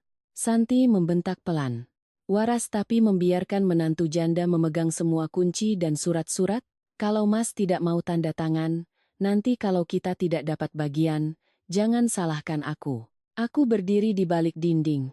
Tanganku yang sedang memetik sayur berhenti. Jadi, ucapan Joko semalam bukan hanya gertakan. Mereka benar-benar berencana membuat surat pernyataan bahwa Bu Wati tidak lagi waras demi merebut hak pengelolaan aset. Orang bilang, kasih ibu sepanjang jalan, kasih anak sepanjang galah. Tapi jika sudah sampai tahap ingin menyatakan ibunya sendiri pikun demi sebidang tanah, hatiku terasa dingin hingga ke tulang. Sore harinya, Pak Warto berlari tergopoh-gopoh ke rumah. Belum sempat minum, beliau sudah menarik aku dan ibu ke teras dan berbisik, Bu Wati, saya baru dari kantor desa. Ada yang menanyakan prosedur untuk mengajukan permohonan verifikasi kondisi kesehatan mental ibu. Katanya, ibu diisolasi oleh menantu dan tidak diizinkan bertemu anak kandung. Bu Wati duduk diam. Keheningannya saat itu lebih menakutkan daripada tangisan. Ia menatap ke arah foto Pak Tirtayasa, bibirnya bergerak-gerak tanpa suara. Sesaat kemudian, ia bertanya, Warto, apa mereka benar-benar bilang aku ini pikun? Suara Pak Warto tercekat. Saya tahu ibu waras, seluruh kampung juga tahu. Tapi ibu harus hati-hati. Kalau orang sudah terpojok, mereka tidak akan peduli lagi pada rasa malu. Ibu tersenyum sedih. Saya mengajar hampir 40 tahun. Di akhir hidup, justru oleh anak sendiri saya diberi cap pikun. Benar-benar. Pohon ingin tenang tapi angin tak mau berhenti. Aku menggenggam tangan ibu, terasa dingin sekali. Aku ingin marah, ingin menangis, ingin berlari dan bertanya pada mereka apakah mereka masih punya hati. Tapi aku hanya bisa menunduk dan menyampirkan selendang ke bahu ibu. Bagi orang tua, terkadang keheningan anak-anaknya jauh lebih ringan daripada baktinya yang tertulis di atas kertas putih dengan tinta hitam. Sore itu, Bimo menerima sebuah telepon lalu wajahnya memucat. Ia berdiri di belakang pohon jambu, suaranya lirih. Sudah kubilang, ibuku punya tanah, harganya mahal. Jangan macam-macam, nanti aku pasti dapat uang. Sambil bicara, ia melirik ke arah rumah seolah takut ada yang mendengar. Tapi aku sudah mendengarnya, dan mungkin Tuhan juga. Sekitar jam 4 sore, saat matahari mulai condong melewati barisan pohon rambutan, 3 motor berhenti mendadak di depan gerbang. 4 pria berwajah sangar turun. Mereka tidak masuk ke dalam, tapi menempelkan kertas berwarna merah menyala di gerbang kayu, isinya tagihan utang. Salah satu dari mereka menggedor-gedor gerbang sambil meneriakkan nama Bimo, lalu nama Mas Haryo. Tetangga di kanan kiri mulai keluar. Butini berlari ke rumah, wajahnya panik. Laras, ada apa nak? Aku buru-buru memapah Bu Wati masuk ke dalam. Ibu masih ingin keluar untuk bicara, tapi aku menahannya. Jangan Bu. Kalau ibu keluar sekarang, mereka akan semakin menjadi-jadi. Di luar gerbang, salah satu dari mereka melempar sebuah batu bata kecil, memecahkan pot bunga melati yang telah ibu rawat bertahun-tahun. Suara pot yang pecah membuat ibu terlonjak. Ia menatap pecahan keramik yang berserakan di halaman, matanya memerah. Itu adalah pohon melati yang dulu Mas Bagus tanam sebelum hari pernikahan kami. Aku segera menelepon Pak Warto dan polisi desa. Suaraku gemetar tapi aku berusaha menyebutkan alamat dengan jelas. Pak Warto juga baru tiba, berdiri di luar gerbang dan berteriak, "Kalian mau menagih utang siapa? Cari orangnya. Ini rumah orang tua, jangan membuat keributan." Gerombolan itu masih berteriak-teriak tapi tidak berani berbuat lebih jauh karena tetangga sudah berkumpul ramai. Ada yang berbisik-bisik, ada yang kasihan pada Bu Wati. Ada juga yang penasaran seperti menonton pertunjukan. Aku melihat ibu duduk di dalam, punggungnya membungkuk, kedua tangannya diletakkan di atas lutut. Seumur hidupnya menjadi guru, menjaga nama baik seperti menjaga matanya sendiri. Tapi di hari tuanya, ia harus mendengar orang-orang meneriakkan utang di depan rumahnya karena ulah anaknya. Di tengah kekacauan itu, aku sadar Bimo tidak lagi ada di halaman. Baru saja ia berdiri di dekat sumur, sekarang sudah menghilang. Aku melihat sekeliling, jantungku tiba-tiba berdebar kencang. Pintu belakang yang menuju ke ruang tempat foto-foto dipajang, sedikit terbuka. Aku berjalan cepat ke arah pintu belakang.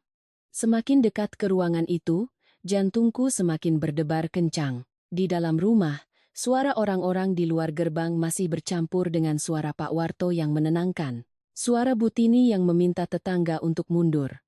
Tapi di balik pintu kayu itu, ada suara lain.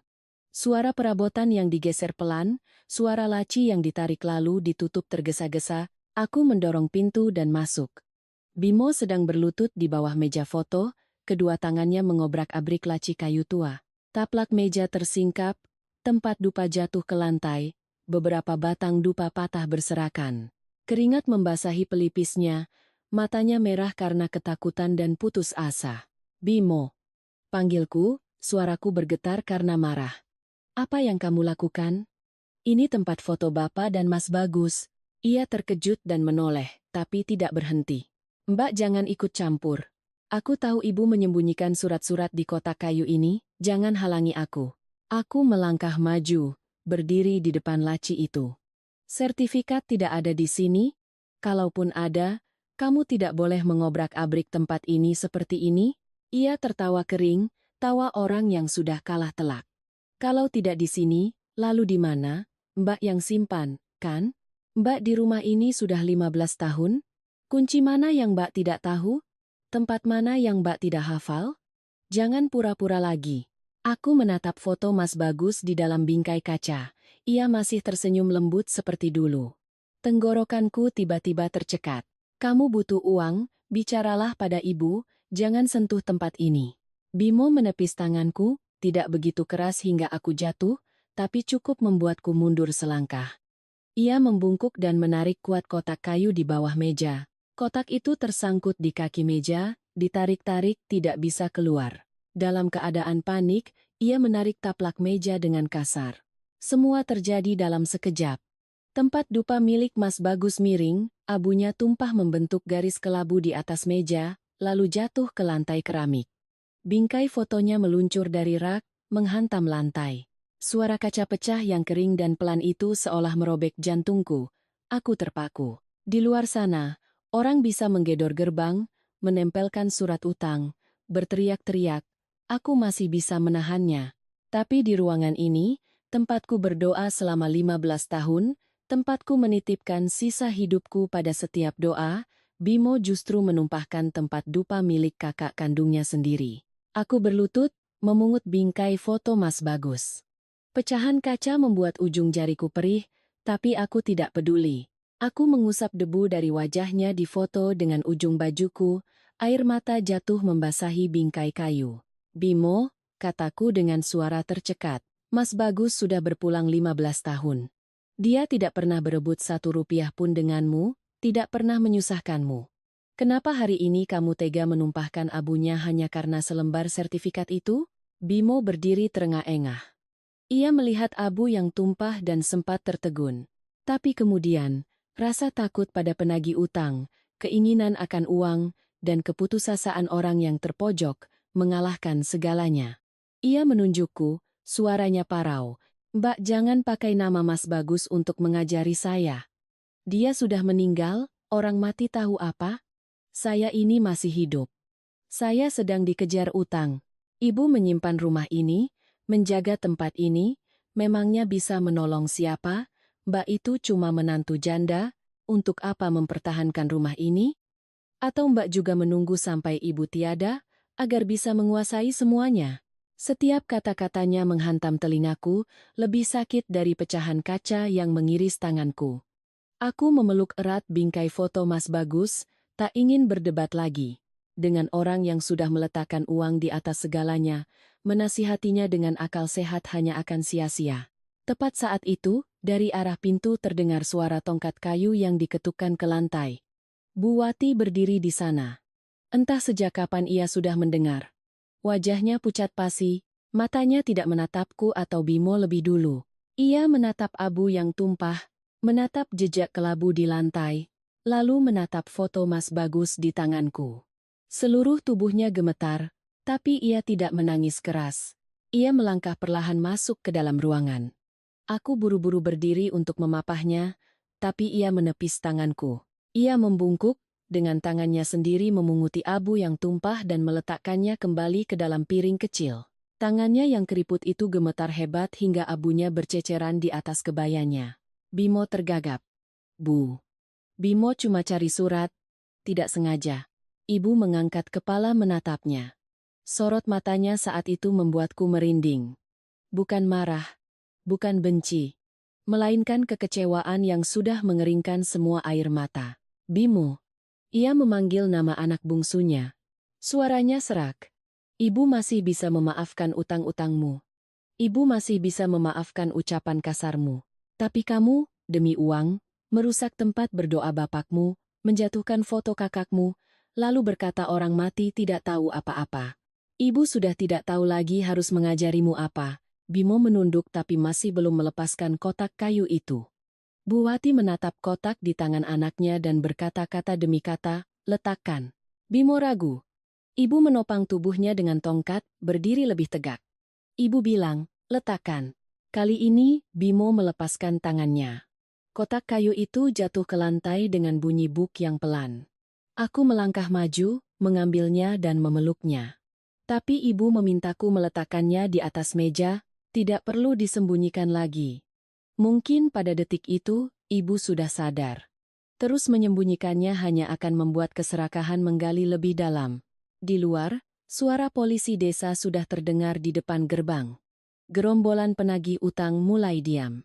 Pak Warto berlari masuk. Melihat pemandangan di ruangan itu, ia terpaku dan bergumam, "Ya Tuhan, kenapa bisa sampai begini?" Bu Wati mengambil foto Mas Bagus dari tanganku dan meletakkannya kembali di atas meja. Meskipun kacanya sudah retak memanjang, ia menyalakan sebatang dupa baru. Asapnya mengepul tipis dan gemetar, seperti napasnya sendiri. Lalu ia berbalik, menatap Bimo, menatap ke arah pintu di mana Mas Haryo, Mbak Ririn, Adi, dan Santi berkerumun. Ia berkata dengan jelas dan perlahan, "Mulai detik ini, tidak ada lagi yang boleh menyentuh sertifikat tanah. Tidak ada lagi yang boleh membahas soal menjual tanah di rumah ini. Siapapun yang masih menganggap ibu sebagai ibunya, silakan keluar dari ruangan ini, biarkan Bapak dan Mas Bagus tenang." Tak ada yang berani bicara. Hanya angin dari kebun yang berdesir melewati atap, menyebarkan aroma dupa ke seluruh ruangan. Bu Wati menatap Bimo untuk terakhir kalinya, suaranya pelan tapi menyakitkan, "Kamu merusak tempat ini. Artinya kamu juga merusak sisa berkah terakhirmu, Bimo." Keesokan paginya, Bu Wati bangun sangat pagi. Kukira setelah kejadian semalam, ia akan terbaring sakit selama beberapa hari. Tapi saat aku masuk ke kamarnya, ia sudah duduk di dekat jendela, rambutnya tersisir rapi. Sehelai kebaya berwarna ungu terong tergantung di kursi. "Laras, tolong buatkan ibu teh melati. Hari ini rumah kita ada tamu." Aku tertegun. Ibu mengundang siapa? Ibu menatap ke arah kebun, suaranya tenang. Orang-orang yang harus hadir agar semuanya menjadi jelas. Menjelang jam 8, Pak Warto datang lebih dulu, diikuti oleh Pak Sugiarto, seorang pengacara dari kota, dan seorang staf dari kantor kelurahan. Bu Tini juga berdiri di teras, tidak berani masuk, hanya diam-diam membantuku menata beberapa kursi tambahan. Aku melihat map di tangan Pak Sugiarto, hatiku terasa cemas sekaligus lega. Ada hal-hal yang jika dibicarakan di dalam rumah hanya akan dianggap perdebatan, tapi jika sudah ada hitam di atas putih, orang tidak bisa lagi menggunakan air mata palsu untuk menutupi kebenaran. Mas Haryo begitu melihat pengacara, wajahnya langsung cerah. Mbak Ririn segera merapikan rambut dan bajunya. Adi duduk merapat pada Santi. Bimo berdiri di dekat pintu, matanya masih cekung setelah keributan kemarin. Mereka semua mengira Bu Wati sudah takut, mengira setelah tempat doanya dirusak dan penagih utang datang, ibu akan melunak dan membagikan tanah demi ketenangan. Bu Wati duduk di kursi di tengah halaman, di belakangnya adalah rumah kayu tua dan ruangan yang baru saja kubersihkan. Ia tidak menatap siapapun terlalu lama, hanya meletakkan tangannya di atas kotak kayu. Sebelum membahas yang baru, ibu mau mengingatkan yang lama. Setelah bapak kalian meninggal, warisan dari bapak sudah diselesaikan. Masing-masing dari kalian sudah menerima uang tunai dengan surat pernyataan yang jelas dan setuju agar ibu yang memegang nama di sertifikat tanah untuk menjaga tempat ini. Pak Warto dan pihak kelurahan adalah saksinya. Pak Sugiarto membuka mapnya dan mengangguk. Surat-surat ini sah. Ibu Wati saat ini memiliki hak penuh untuk membuat wasiat atas aset yang terdaftar atas nama beliau. Wajah Mbak Ririn berubah. Santi buru-buru menyikut Adi.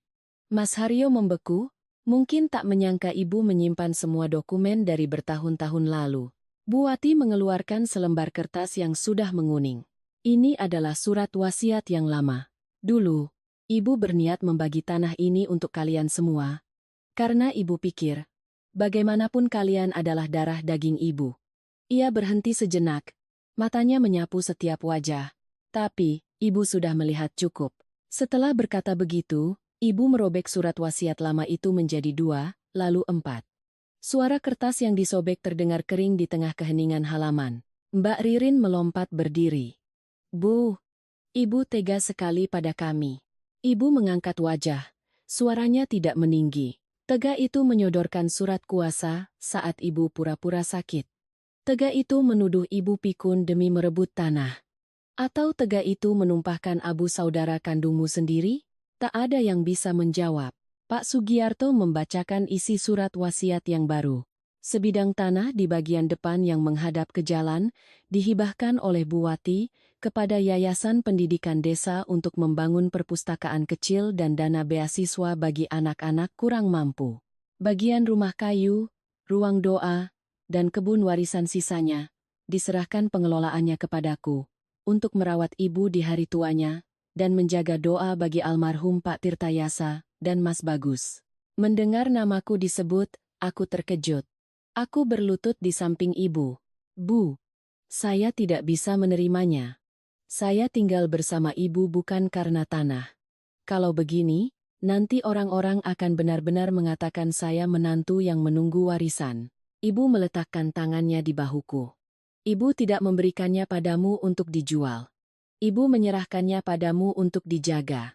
Tanah ini bukan hadiah, tapi tanggung jawab. Orang yang tulus hatinya bisa menjaga rumah. Orang yang serakah hanya akan menghancurkannya. Mas Haryo berdiri, wajahnya merah padam. Ibu memberikan tanah pada orang luar dan membiarkan anak kandung pulang dengan tangan kosong? Pak Warto menatapnya dengan tajam. Haryo, jaga bicaramu. Laras di sini sudah 15 tahun. Waktu ibumu sakit, kamu di mana? Surat-suratnya jelas, jangan mempermalukan dirimu lebih jauh. Adi menunduk. Santi menarik lengan suaminya, tak berani bersuara lagi. Bimo menatap lantai, bibirnya terkatup rapat. Untuk pertama kalinya, aku melihatnya tidak membantah. Mbak Ririn masih berteriak. Ini tidak adil, kami anak kandungnya. Bu Wati menatapnya. Sorot matanya sedih tapi tegas. Anak kandung yang tahu menyayangi ibunya, akan ibu junjung tinggi. Tapi anak kandung yang hanya melihat ibunya sebagai selembar sertifikat tanah, maka ibu harus menyimpan sedikit berkah untuk rumah ini.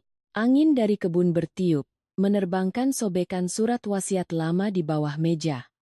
Aku membungkuk memungut setiap sobekannya, tanganku terasa gemetar, bukan karena gembira, tapi karena aku paham. Mulai hari ini, ikatan keluarga di rumah ini telah diletakkan kembali pada tempatnya yang semestinya. Siapa yang menjaga bakti, akan tetap tinggal.